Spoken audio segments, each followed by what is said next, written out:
Assalamualaikum warahmatullahi wabarakatuh. Kami dari kelompok 4 mata kuliah Legal Opinion yang beranggotakan Muhammad Fahmi Najib, Alim Kurniawan, saya sendiri Aulia Fardila Sani, dan Faisal Rahman Maulana akan memaparkan legal opinion kami tentang kasus video asusila milik artis bernama Rebecca Klopper. Dalam kasus ini ditemukan fakta hukum, yakni yang pertama, bahwa pada tanggal 23 Mei 2023 muncullah sebuah video asusila yang melibatkan artis berinisial RK. Kedua, bahwa video asusila tersebut berdurasi 45 detik tersebar luas di media sosial. Lalu yang ketiga, bahwa artis berinisial RK merasa tidak pernah menyebarluaskan video asusila tersebut. Lalu yang keempat, RK merasa dirugikan, dipermalukan dengan tersebarnya video tersebut. Yang kelima, RK mengakui melalui klarifikasi pada tanggal 6 Juni 2023 bahwasanya benar bahwa ia pemeran di video asusila tersebut. Yang keenam, bahwa RK telah diperas dan diancam untuk membayar sebesar 30 juta rupiah kepada tersangka agar video tersebut tidak tersebar. Ketujuh, setelah ditransfer sebesar 30 juta rupiah, RK dan tersangka telah sepakat untuk memusnahkan video asusila tersebut. Lalu yang kedelapan, beberapa bulan kemudian tersangka tetap menyebarkan video tersebut. Oke, ini adalah dasar hukum dari kasus Rebecca Klopper. Yang pertama ada Undang-Undang Dasar 1945 pasal 28G ayat 1. Yang kedua ada Undang-Undang nomor 44 tahun 2008 tentang pornografi pasal 4. Terus pasal 4 ayat 1, pasal 4 ayat 2. Selanjutnya ada pasal 6, ada pasal 29 dan pasal 23. Dasar hukum yang ketiga ada Undang-Undang Republik Indonesia nomor 11 tahun 2008 tentang informasi dan transaksi elektronik pasal 26, pasal 27. Selanjutnya ada di yang keempat adalah Kitab Undang-Undang Hukum Pidana pasal 282 ayat 1. Di sini saya sebutin barang siapa yang menyiarkan, mempertunjukkan atau menempelkan di muka umum tulisan, gambaran, benda yang telah diketahui isinya melanggar kesusilaan, atau barang siapa yang dengan maksud untuk siaran dipertunjukkan atau ditempelkan di muka umum membikin tulisan, gambaran, atau benda tersebut, memasukkannya ke dalam negeri, meneruskan atau mengeluarkan dari negeri, atau memiliki persediaan ataupun barang siapa yang secara terang-terangan atau dengan mendengarkan suara tanpa diminta, menawarkan atau menunjukkan sebagai bisa diperoleh, diancam dengan pidana penjara paling lama 1 tahun 6 bulan atau pidana denda paling tinggi Rp4.500. Baik, di sini saya akan menjelaskan mengenai bagaimana pelindungan hukum bagi artis RK atas tersebarnya video asusila tersebut. Yang pertama, perlindungan berarti suatu jaminan yang diberikan atas kesejahteraan, ketentraman, keamanan, dan kedamaian dari segala bahaya bagi seseorang yang sedang dalam keadaan terancam, baik secara fisik maupun psikis, utamanya bagi kelompok rentan, yakni termasuk perempuan. Sebagaimana menurut pendapat I.B. Wiyasaputra dan Lili Rasidi menyatakan bahwa hukum dapat berfungsi tidak hanya diimplementasikan sebagai kepastian, tetapi juga sebagai jaminan perlindungan dan seimbang yang bersifat tidak hanya fleksibel serta adaptif, tetapi juga bersifat prediktif maupun antisipatif, terkhusus pada sumber daya distribusi, baik pada struktural maupun peringkat individu. Seiring dengan berkembangnya ilmu teknologi yang semakin cepat, hal ini memunculkan adanya kekerasan berbasis gender secara online, di mana salah satu dari bentuk kejahatan tersebut yakni adanya tindak pidana pornografi balas dendam, atau yang sering dimunculkan yaitu revenge porn, yang akhir-akhir ini itu semakin marak, yang ikut berkembang semakin pesat dengan situasi dari kondisi pandemi yang telah berlalu. Sebagaimana kaitannya dengan pembahasan pada penulisan LO ini, bahwasanya belum terdapat norma hukum yang secara khusus mengatur mengenai tindak pidana pornografi balas dendam atau revenge porn. Maka dengan ini, kami mencoba melihat pada peraturan perundang-undangan yang secara implisit mengatur mengenai perlindungan hukum terhadap perempuan sebagai korban tindak pidana pornografi balas dendam atau revenge porn. Yaitu yang pertama itu ada Undang-Undang Dasar 1945 pasal 28G yang berbunyi, setiap orang berhak atas perlindungan diri, keluarga, kehormatan, martabat, dan harta benda yang dibawa kekuasaannya, serta berhak atas rasa aman, perlindungan dari ancaman ketakutan untuk berbuat atau tidak berbuat sesuatu yang merupakan hak asasi. Selama ini, baik hukum material maupun formil belum sepenuhnya memberikan perlindungan terhadap korban karena kebanyakan lebih fokus terhadap tersangka atau terdakwa, meskipun secara konstitusional diatur bahwa setiap orang memiliki hak untuk dilindungi dalam praktiknya. Aturan hukum yang berlaku masih belum menjawab mengenai persoalan tersebut. Negara telah menjamin perlindungan hukum terhadap korban pornografi bahwa RK sebagai korban berhak untuk mendapatkan perlindungan diri pribadi, kehormatan, serta martabat.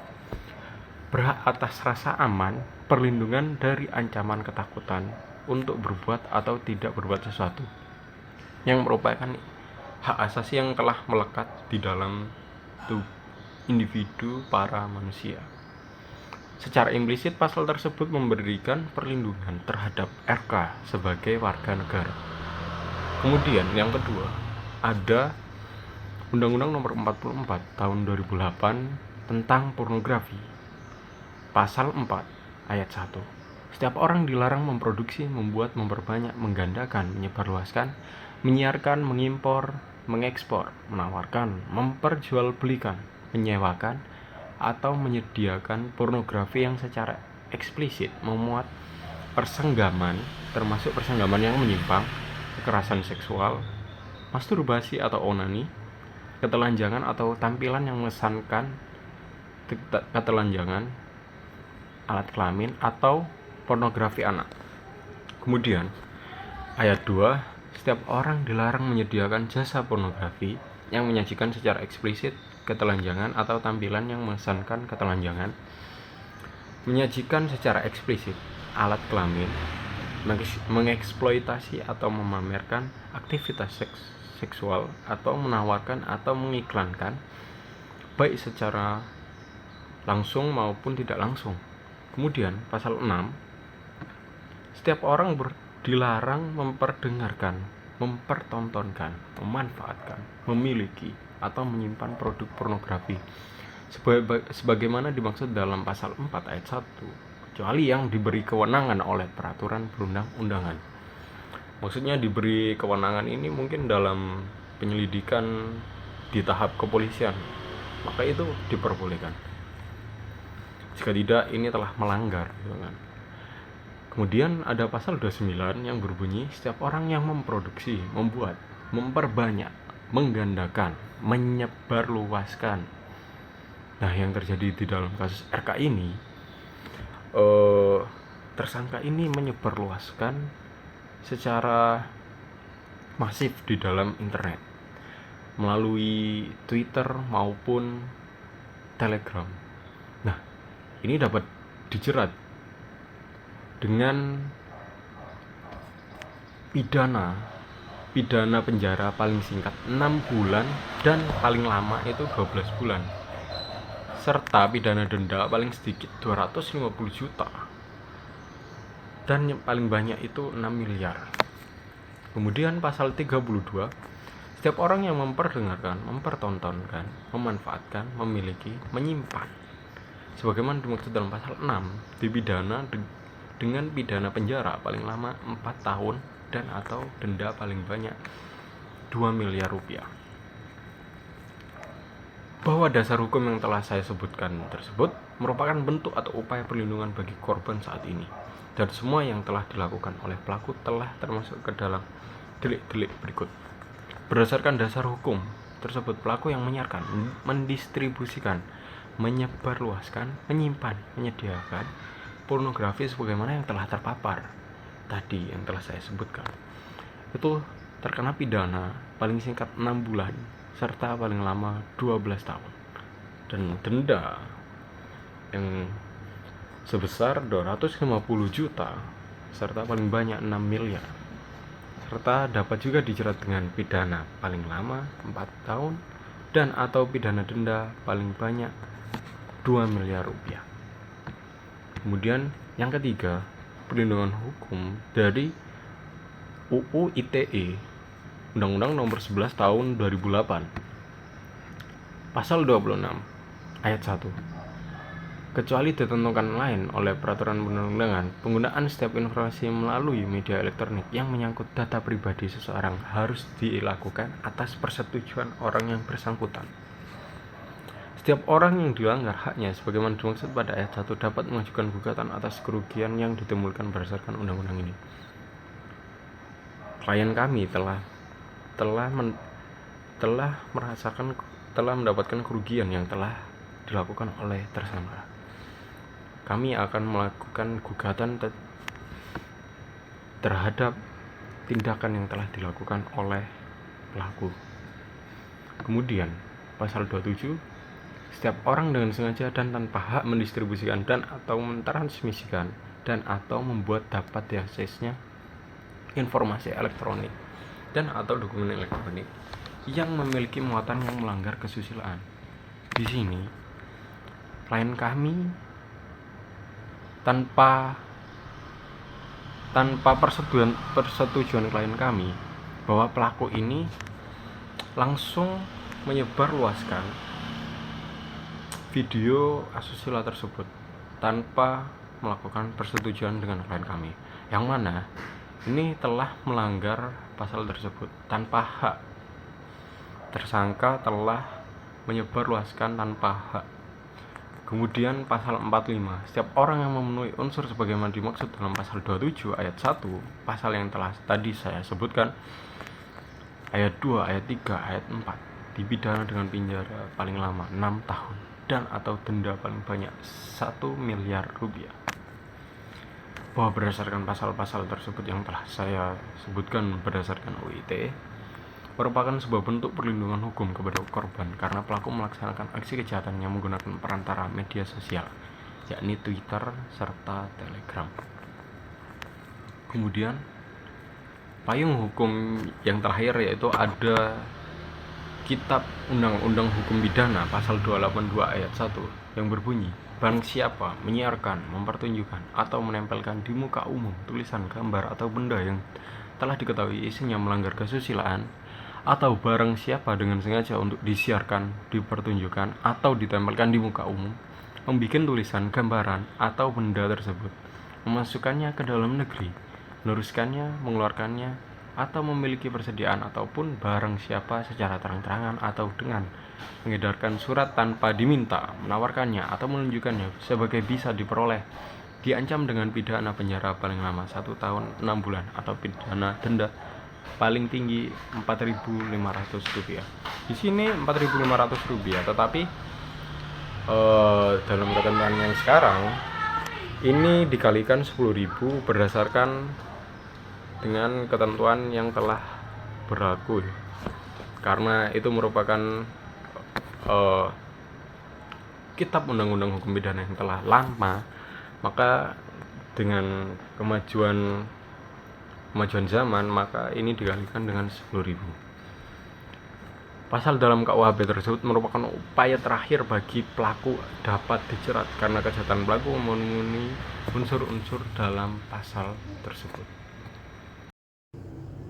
Selanjutnya, saya akan menjelaskan mengenai analisa kedua, yakni mengapa video asusila tersebut bisa tersebar secara luas.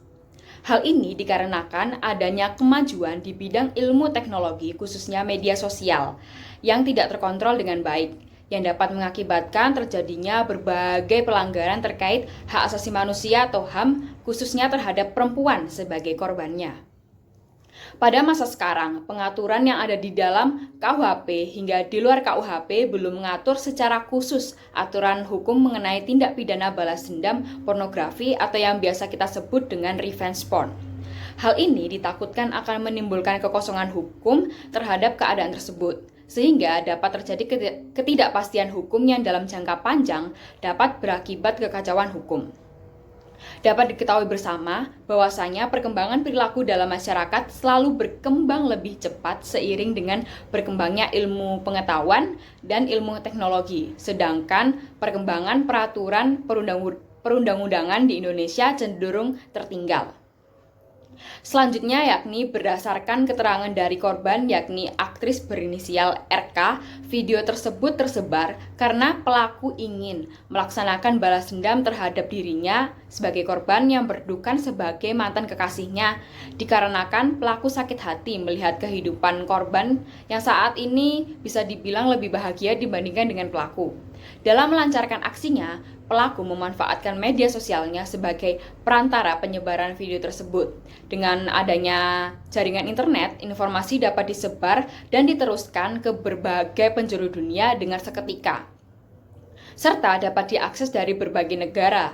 Informasi-informasi inilah yang dikirimkan atau digandakan tersebut dapat tersimpan untuk jangka waktu yang sangat lama. Dengan internet, konten-konten yang dilarang seperti pornografi dapat disebarluaskan tanpa diketahui identitas aslinya. Dengan adanya hal ini juga menimbulkan kerugian bagi korban baik secara material maupun secara imaterial. Analisis nomor 3. Undang-Undang Republik Indonesia nomor 11 tahun 2008 tentang informasi dan transaksi elektronik. Yang pertama ada pasal 26 ayat 1. Di sini tuh berbunyi kecuali ditentukan lain oleh peraturan perundang-undangan penggunaan setiap informasi melalui media elektronik yang menyangkut data pribadi seseorang harus dilakukan atas persetujuan yang bersangkutan. Di sini ayat 2-nya juga setiap orang yang dilanggar haknya sebagaimana dimaksud pada ayat 1 dapat mengajukan gugatan atas kerugian yang ditimbulkan berdasarkan undang-undang ini. Selanjutnya ada di pasal 27 ayat 1. Setiap orang dengan sengaja dan tanpa hak mendistribusikan atau mentransmigrasikan atau membuat dapat diaksesnya informasi elektronik atau dokumen elektronik yang memiliki muatan melanggar kesusilaan. Pasal 45. Setiap orang yang memenuhi unsur sebagai dimaksud pasal 27 ayat 1, ayat 2, ayat 3, ayat 4 dipidana dengan pidana penjara paling lama 6 tahun atau denda paling banyak 1 miliar rupiah, bahwa berdasarkan pasal tersebut merupakan sebuah bentuk perlindungan hukum kepada korban karena pelaku melaksanakan aksi kejahatannya menggunakan perantara media sosial yaitu Twitter dan Telegram. Baik, saya akan melanjutkan penjelasan dari teman saya yang nomor 4, yaitu bagaimana akibat tersebar luasnya video tersebut terhadap artis RK. Jadi video tersebut sudah tersebar luas, dan dengan adanya hal ini menjadi susah untuk men-take down atau menghapus video tersebut karena video itu sudah terlanjur tersebar di mana-mana. Dan akibat yang ditimbulkan dari beredarnya video asusila tersebut, RK sebagai korban membuat kesehatan korban terganggu, menghancurkan martabat korban, mencembarkan nama baik, serta korban merasa dirugikan. RK sebagai korban seringkali merasa takut keluar rumah karena respon dari masyarakat yang telah melihat video asusila tersebut dan menjadi masyarakat berpikiran negatif terhadap dia atau korban RK tersebut. Dikarenakan RK bekerja sebagai public figure sehingga nama baiknya menjadi tercemar dan menjadi korban yang dirugikan karena banyak partner-partner kerja dari korban secara sepihak memutus kontrak kerja setelah mengetahui kabar bahwasannya beredarnya video asusila tersebut. Banyak juga netizen yang mencari tahu masa lalu korban sebagai bahan gosip dan hujatan terhadap korban sehingga memperburuk kondisi kesehatan mental korban. Orang-orang tersebut seperti teman, saudara, pacar, korban, dan juga terkena imbas dari permasalahan tersebut. Sekian dari saya. Kesimpulan dan rekomendasi dari kami yaitu balas dendam yang dilakukan oleh pelaku revenge porn membuat dirinya dapat dijerat hukuman. Dalam hal ini terdapat tuntutan hukum terhadap saksi korban, saksi pelaku, dan atau pelapor atas kesaksian dan atau laporan yang akan sedang atau telah diberikan tuntutan hukum tersebut wajib ditunda hingga kasus yang ia laporkan atau diberikan kesaksian telah diputus oleh pengadilan dalam memperoleh kekuatan hukum tetap.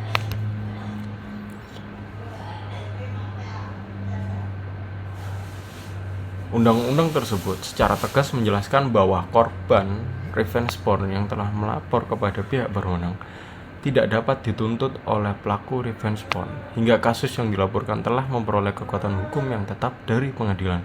Hal ini menunjukkan bahwa hukum melindungi setiap korban revenge porn yang melapor kepada pihak berwenang.